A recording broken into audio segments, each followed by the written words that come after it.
লোকটি চুপ করে রইল। হঠাৎ লোকটি কোমর থেকে একটা দড়ির মতো জিনিস বের করলো, তারপর সেটা এগিয়ে দিল সোমের দিকে। হঠাৎ আপনা থেকেই সোমের ভয়টা এক নিমিষে উবে গেল। সোম দেখল লোকটির হাতে একটি রুদ্রাক্ষের হার।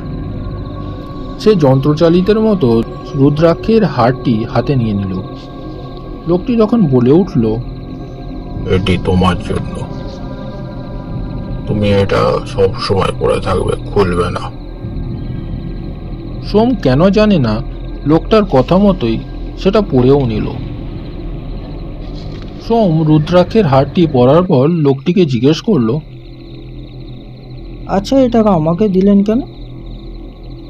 আমার গুরুদেব তোমার জন্য পাঠিয়েছে এটা, এবং এটা লোকটা কিছু একটা বলতে গেল, কিন্তু মাঝপথেই সে